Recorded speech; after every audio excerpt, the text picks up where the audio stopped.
So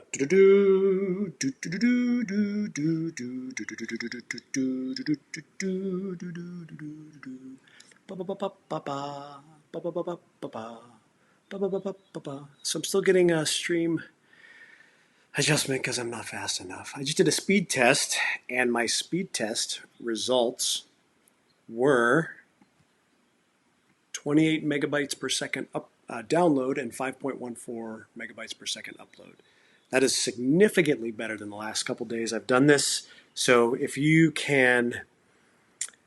are on this and you can see me, go ahead and let me know. I'm trying to figure out how to get my comments going. Yeah, I don't want that. I want something else. I'm trying to figure out how to get the comments up. That's all right. I'm sure it'll pop up here shortly. At any rate, let's start off with some good news.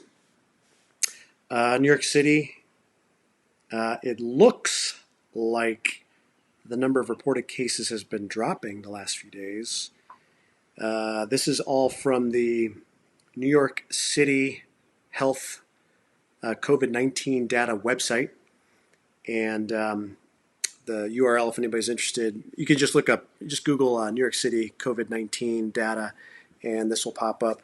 And you can go through and you can see the number of cases. So the total number of cases New York City's had is 74,601, with 19,177 hospitalized and 3,544 deaths. And that is as of, when is this as of? That is as of today, about 4 hours ago or so. So pretty recent. And if you look down in some of the case charts, you'll see, the nice bell curve starting to form across the cases, the hospitalizations, and the deaths. So the worst date was the 2nd of April at 325 deaths. And then the second two worst days were the two preceding days, so April 1st and March 31st. And then the next worst day was the 5th, so 2 days ago at 290. And then the 6th, which is yesterday, we had 199. So we had almost a little over a 91 death drop in New York City just in the last 2 days. And that's great news. And then if you look at the age demographics, if you look at the number of deaths, there's a significantly higher portion of deaths once you go past 65 years old. And I guess the data, I'm told it breaks it up by pre-existing conditions, but I haven't really dug too much into this. But anyway, that's perhaps some good news that we're kind of on the bottom of the bell curve now. That's just New York City. For the nation as a whole, we may be still kind of ramping up, and a lot of the guessers are thinking that later this week, maybe even Easter Day itself might be the pinnacle of the number of deaths. So anyway, just something in the data I thought would be worthwhile to share. Let's see. What else? So a lot's happened. I guess there was I want to use this as an example of people latching on to sound bites or to little clips to confirm their prior beliefs. And I'll use two examples, and I'll be a little bit cautious on one of them. But one example is I was on Twitter, and you see this little clip of Trump's press conference last night where there's a reporter. The reporter was John Carl, and he works for ABC News. He's been a correspondent for a number of years, highly credible, according to everybody. And so what you see is Trump's response to a question. You don't really hear the question in this little Twitter meme that was going around, but you see Trump in typical fashion, you're a third-rate reporter, and just kind of berate the guy, which is mean, bullying, not very nice. So this was getting passed around Twitter and the internet and major news outlets too, like Business Insider had this headline from yesterday that says, you will never make it. Trump mocks a reporter after he asked about an inspector general's report on hospital shortages. So, what I wanted to do is find out, okay, what was the original question? So I kind of did some digging. And the original question was regarding an IG report that got published yesterday, so just Monday, which would be the 6th. And the IG report was published about hospital shortages across the country, I think, or maybe in some, I don't know the specifics, but okay. So this IG report came out, got it, and so that was what the question was about. So then when you go to the print media about what this report was, you can pull up the report, and you could see that it was reported by NBC News that this report took interviews which were conducted from March 23rd to March 27th to assess the country's hospitals. So I'm like, well, wait a second. Today's the 7th. Yesterday was the 6th. So this was data from almost 2 weeks prior to this question being asked. And this report was published yesterday. The results of the report were published yesterday. So in a sense, he's getting asked about a situation from 2 weeks ago, which is a strange question because that's not the situation we're in. We're in the situation today. And so my critique of the context is that, one of the biggest criticisms is should have acted faster, should have done things sooner. And we'll get more on that here in a bit. But that's one of the big critiques from many in the media and in the Democratic Party about Trump's response and his handling. And so, everything could have been done sooner. And I like to offer this fog of war theory where you had a lot of competing data points in January and February. You had the World Health Organization tweeting that they didn't think it could pass person to person. That was straight up a lie from China. And then you had the World Health Organization criticize President Trump for closing down travel with China. You had Speaker Pelosi on February 24th actually make a public appearance and say, hey, everybody should visit Chinatown. There's no concern, there's no worries. And you may remember that the impeachment vote was, I think, February 5th in the Senate. So January, the country was a little bit busy with something else that we were doing domestically. And so potentially a distraction, you could consider that maybe a distraction. So anyway, I think Trump was smelling this, okay, gotcha question, and he just, boom, launched into this reporter. Now, I don't necessarily think that was the best way to do it. I'm not a fan of bully tactics. I've been the recipient of bully tactics before, and I don't really respond well. Or let's just say I don't listen. I think the emotion gets in the way, and I stop listening with bully tactics. So I'm not a fan of maybe the technique that Trump used, but I'm not entirely convinced that he was wrong to suspect a trap question, because it was a question about information that was from 2 weeks ago. So it was a little bit different information and different time in history, which, yeah, that's important, and that might be great for a lesson learned, but for going forward from today forward and what we're doing now and how we're adapting to the evolving environment, I think those are probably more valuable questions. I mean, those are the questions that I have. How are we doing? Has anybody who has needed a ventilator not received a ventilator in the U.S.? And I heard a report today that no, that's not the case. There has been no person in the U.S. who has needed a ventilator who has not received a ventilator, which is great news. Did you know that? Because I didn't know that. Do we have enough hospital beds? Do we have enough ICU beds? And I think I misspoke yesterday when I talked about the Washington State model. It's actually the University of Washington model that has been revised down, and the estimate for the number of deaths has declined from, I think, 90-something thousand down to about 82,000. So it's dropped. And even more interestingly, and I don't have the report, the model up, but even more interesting is they dropped the number of ICU beds expected and total hospital beds expected, and not by just a little bit. They dropped the number projected based on the real-time data inputs into the model. They dropped the requirement for beds and ICU units dramatically. I mean, down by like 40%. So that's great news. That's really great news. That signals that they're, at least in this first wave, we are on the front side of, or we are ahead of the game in terms of overwhelming the system. So that's good news. And so my buddy tweeted at me, about this presser, and he tweeted at me about another issue, and it took me all of a few minutes to do some Googling, do some searching, find the actual question, find what the question was about, find out what the report was about when it was published, and start to build a context that at least could offer a better understanding of why Trump would jump down a reporter's throat. Now, he's done that a lot, and I don't necessarily think that's the best way to go. But it's not necessarily an indication that he's just this vile, evil guy. He's lashing out to a question that he thinks is unfair and a gotcha question.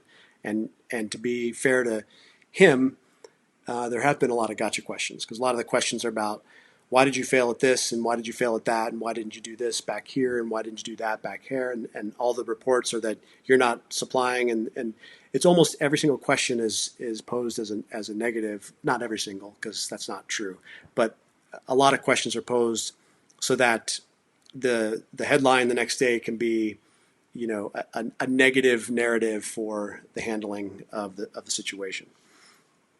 So that's those are some ideas I wanted to share.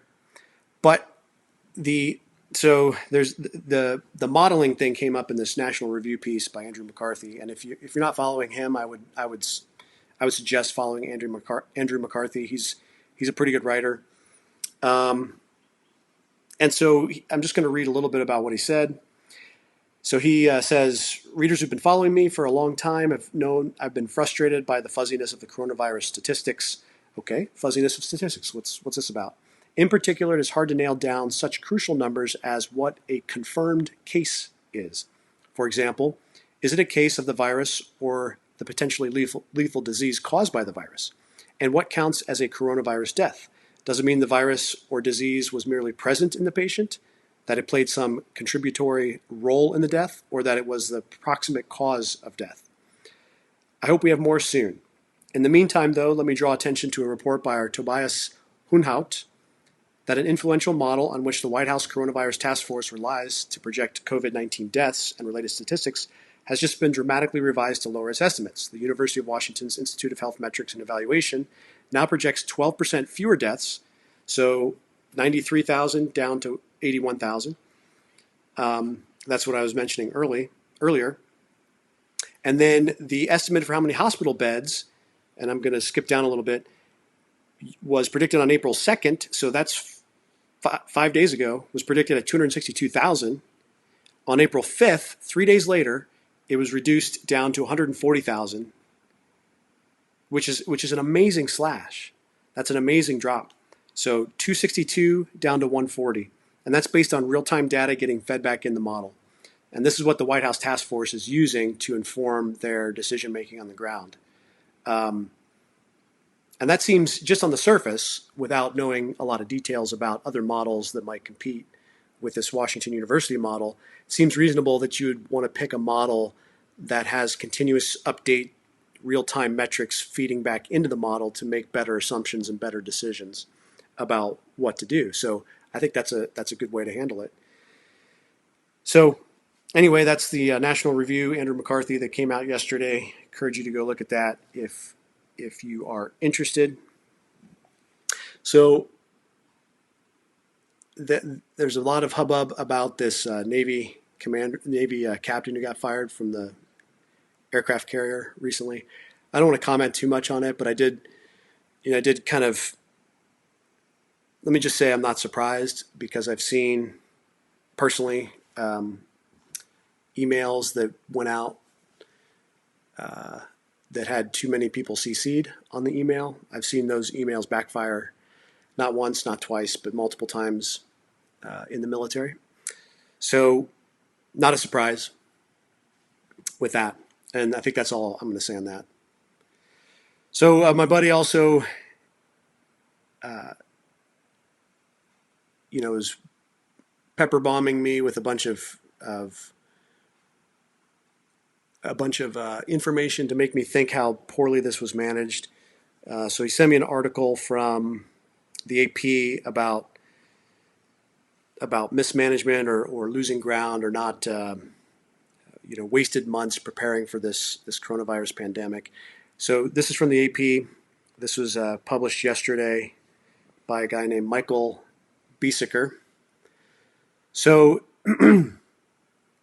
a review of federal purchasing contracts by the Associated Press shows federal agencies largely waited until mid-March to begin placing bulk orders of N95 respirator masks, mechanical ventilators, and other equipment needed by frontline healthcare workers. By that time, hospitals in several states were treating thousands of infected patients without adequate equipment and were pleading for shipments from the strategic national stockpile. That federal cache of supplies was created more than 20 years ago to help bridge gaps in the medical and pharmaceutical supply chains during a national emergency. 3 months into the crisis, the stockpile is nearly drained, just as the numbers of patients needing critical care is surging. Some state and local officials report receiving broken ventilators and decade-old dry rotted masks. We basically wasted 2 months, according to Kathleen Sebelius, Health and Human Services Secretary during the Obama administration. Okay. So we have limited resources. That's true. Now, should the federal government have ordered more in January and February? Valid question. Yeah, they probably should have. Now, where on paper, where anywhere, present it to me, present the law or executive order or whatever it is that says, and it may be out there, and I just haven't seen it, but show me the document that says that the federal government is the lead agency for a pandemic. I'm not sure that document exists, and maybe it does. So if it's out there, let me know. But it seems to me more reasonable to think that the line, the echelon of control that would have the most awareness of their localized environment, i.e. the number of hospitals they have, the number of hospital beds they have, the number of ICU units that they have. It seems to me that would be better understood at the state level. And so those requirements, it would make sense to source at the state level. So why is all of this getting put on the federal government when the states very well could have made those purchases in January and February to make sure their state was adequately prepared? Now, we do have a stockpile. And we've been ordering. And so it seems to me there's this federalist friction between states and the federal government, responding to this. And maybe the federal government is the appropriate first line responder to something like this. I'm open to that suggestion, not opposed to it at all. I'm just saying it was ambiguous and contributed to the fog of war environment going into this pandemic.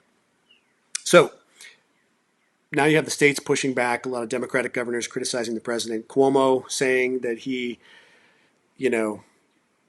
why won't they help me? Why won't they help me? And then in another press conference was saying, everything we've asked for, we've gotten. Everything we've asked for, we've received. So it's a little bit of, confusion about what the actual status on the ground was. But to my knowledge, no one who has needed a ventilator has not had one. No one who's needed a hospitalization has not been able to get a hospitalization. So it seems to me that if you're gonna make the federal government accountable to this response, then it seems reasonable to me, again, that you would hold back the stockpile and figure out where the need is. Okay, this governor says they need this many. This governor says they need that many. Do they actually need that many based on our modeling from the Washington University study? Yes, no. No, I'm going to give you what I think the model suggests that you're going to have. And I'm going to give you that plus maybe a little bit. So I'm giving you less than what you asked for, but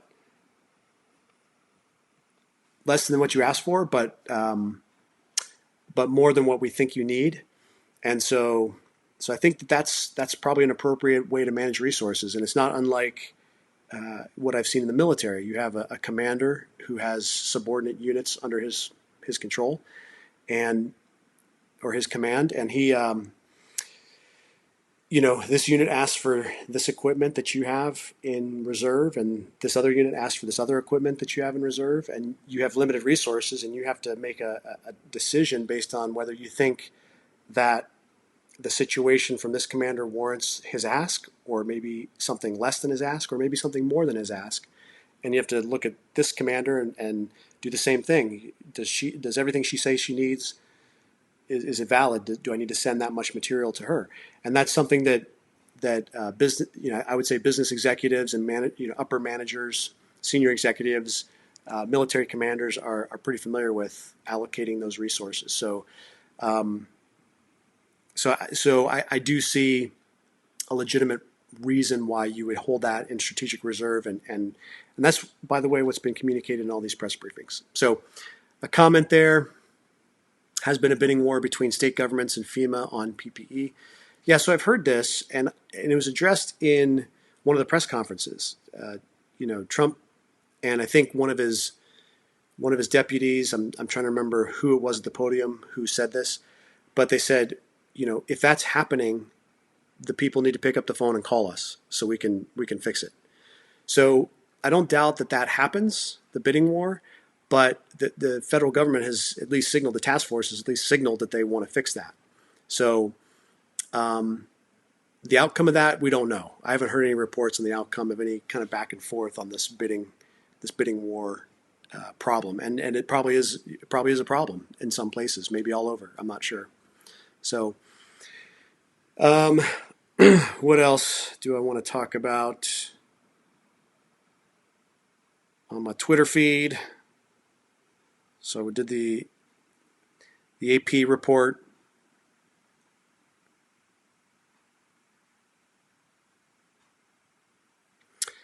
The critiques are just so emotional, and I understand emotion. I do. I just think that it warps and distorts perspective every time. Is that a fair statement? That highly charged emotion can warp and distort perspective every time. That's been my experience. Let me tell you a story. I was in a business setting. I was threatened by somebody I work with, not physically, but threatened in an indirect way with my reputation. And it was a bullying tactic. It was said in front of other people. And I really did not appreciate the interchange. So I walked away from that interchange highly emotional, highly distorted in my thinking about my role with this organization, my future with this organization, my future with this person. And I knew that I needed to get off site and just cool down and kind of have time heal some of the highly charged emotion. So I did that. And by the way, this happened with the other person as well. And a couple hours later, there was an apology, and everything was good. And then we were able to address the emotion, move it aside, and then move into the topic that brought the interchange to the forefront in the first place. And we got a good result out of all that. All that to say that when I went through that, I could recognize that I was so emotionally charged on this particular interchange that my thinking was distorted. Let me choose a flip side example, and more romantic. So you might be romantically involved in, you might have a boyfriend or girlfriend if you're young, and you are madly in love with this person, and spend all time together, and your friends just kind of,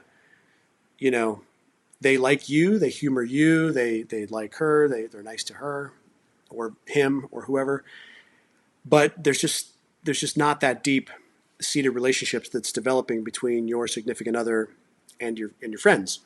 And let's say that down the road something happens and you break up, and then all of a sudden all these red flags about the relationship, the way this person spoke with you, the way they treated you, the way they, their actions start to come to mind in ways that you didn't realize before.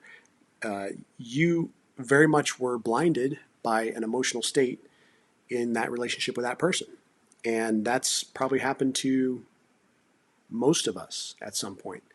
So, so emotionally charged thinking distorts, and that's just a simple fact. So when I'm on Twitter and there's just so much emotion about this, it's a little frustrating because you just take a few moments, do some research, set the context, and you can actually reach a better understanding of events. In my view, I like to think that this JVB Live is more of a grown up conversation as opposed to getting dug down into the weeds of he said, she said, this person's, this quality or written them off or hate. I don't want to engage in that hate back and forth, downward spiral. I don't think there's much benefit of that, and I do think that it affects your ability to predict. So going back to the romantic example, you might be in a relationship thinking that that's the person you're going to be with forever. For the rest, obviously, this is the person I'm going to be with forever. And when that ends up not happening, and you end up maybe meeting somebody later who is your spouse for life, you'll realize that your ability to predict that this person was going to be this first person was going to be your spouse or your lifelong partner was in error. And one confounder of that judgment was your emotional state, getting drawn into the emotional state with that person. So that's the positive emotion, love. On the negative emotion with hate or judgment or condemnation, I think the same is true.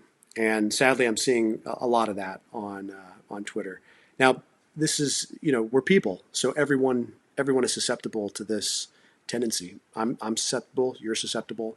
So I think the challenge is to recognize when it's happening to us, and to if we have some time, consider that there's probably another side of the story. There always is, and try to do your best to find that side, and to understand it so that you can have a better situational awareness of what's really going on.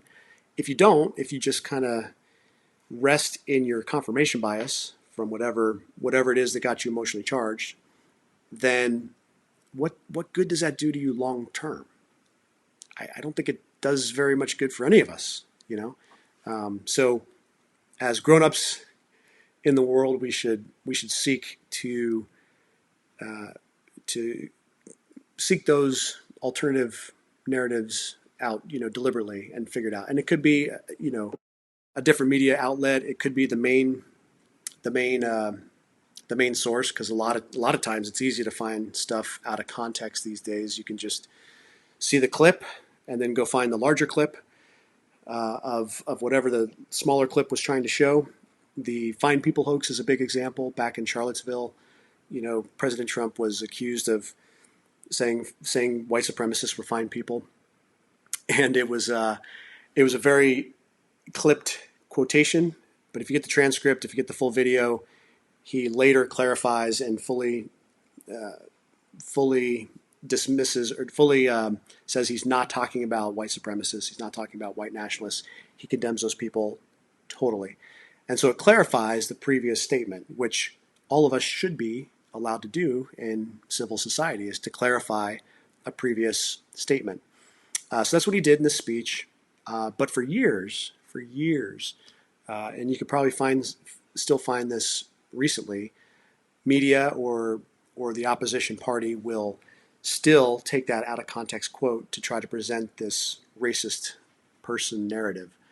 So it's pretty, once you realize that's kind of the game, you can kind of figure out what the larger context is. So you can go to alternative sources. You can go to a right-wing media like Fox News or Ben Shapiro Show.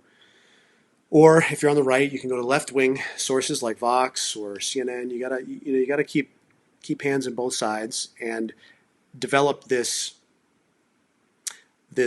craft of recognizing misleading narratives and really not accounting for the full picture. And so that's something I think you can hone and progress in over time.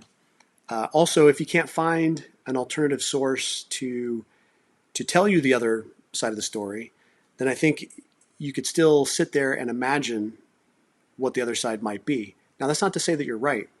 You can't claim that just because you imagine something on the other side that means it's true. That's not going to work. But what you can do is you can imagine a few different scenarios of what an alternative point of view would be, the other side of the story would be, and then you could maybe do some testing of those alternatives by what you look at to find out if there's any credence to one or the other. And none of them may be right. Maybe the only story in town is one side. That's often, sadly, the case. So I think true journalism and true understanding of world events would have a fair representing of both sides of an issue, both sides of an argument, both sides of a story. And I think that's extremely rare that you see that these days. And part of it is our culture. We want the clickbait. We want to, emotion drives action. So the news media is in this business to get clicks, to get advertisers, to get volume of page views, etc. So yes, obviously they're going to need to spark your emotion in order for you to click on their article, to get fired up about your prior assumptions about something, and then go on about your day. That's the model, and we should all just recognize that. And by the way, that's what politicians do as well, in case you weren't aware. If you look at a politician's public statements, if you look at what they say in writing, their op-eds, if you talk to them on an individual basis versus what you see in their newsletters or their campaign fundraisers, the campaign fundraiser messages are oftentimes highly, highly emotional because they realize that the only way people are going to click to give, donate $5 here, donate $10 there, is if you get that emotion, that emotion call to action, and get them kind of stewing about something in that messaging. So that's the world we live in. I think we can serve each other by seeking out to understand the different narratives around us and to be grown-ups about it, and to not think that just because somebody disagrees with your assertions about an issue, that means that they're absolutely wrong. Perhaps they have information that you haven't considered yet. So this goes back to Jordan Peterson, his 12 Rules for Life, great book. You should read it if you can. But one of his rules was to assume that the person you're talking to has something to teach you. I'm paraphrasing, but it was basically that whoever you talk to, go in with the assumption that you might learn something from that person. And so that could be somebody who agrees with you about a lot of things. That could be somebody who disagrees with you about everything.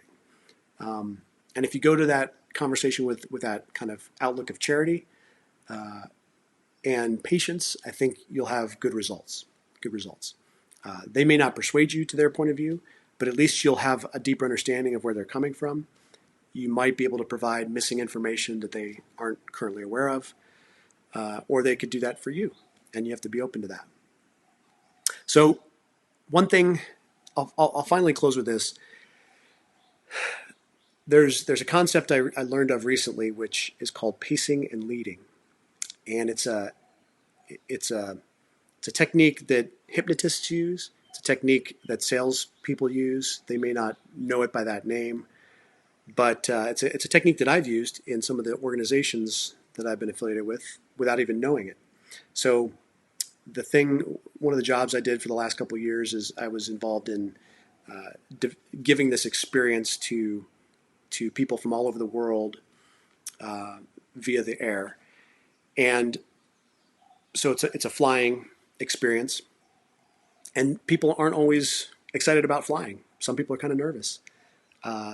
So I challenge my people to manage expectations and to never underestimate how much you have the ability to manage expectations of your guests, your customers, and even within an organization, your direct reports, the people who work for you.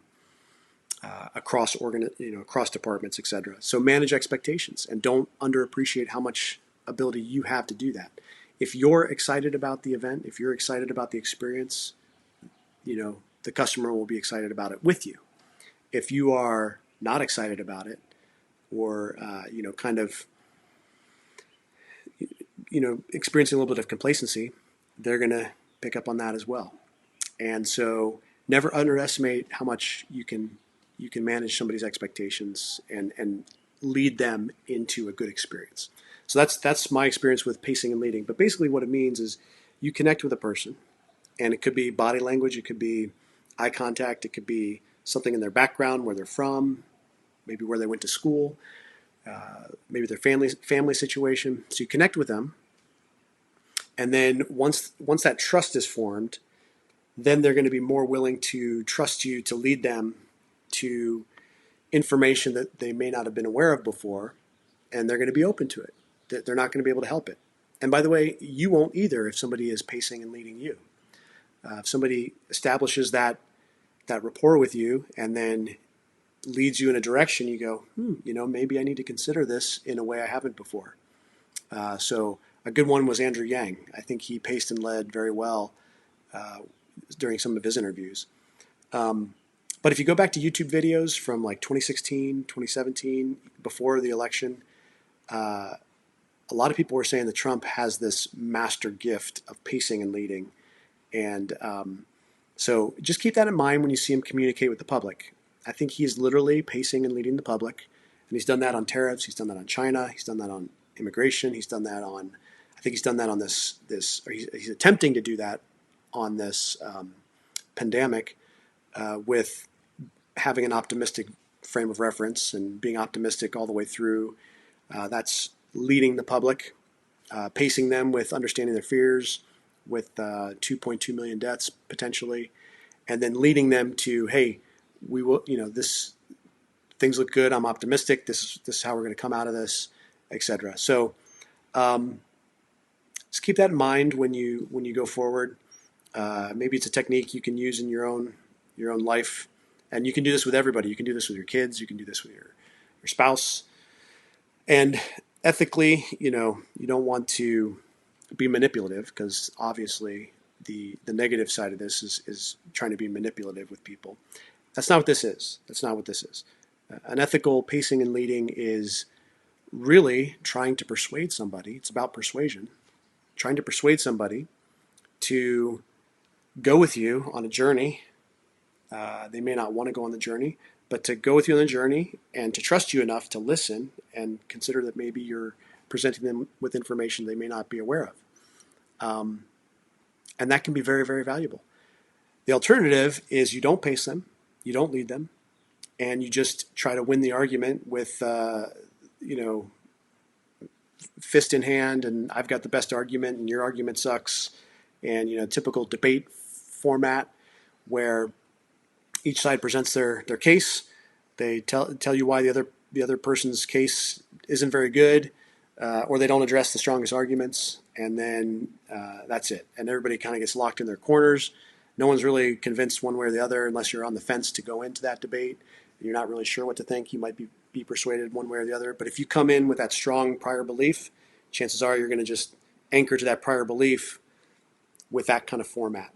So I think a better way to do it is to pace and lead, and to acknowledge the concerns of people, and then to lead them to maybe a different way of thinking about a certain situation. So that's the only other thing I want to say. Hope everyone's good. Looks like my stream froze at some point, but I'm going on about 40 minutes. And thank you for watching. I hope you have a great night, and I'll talk to you later.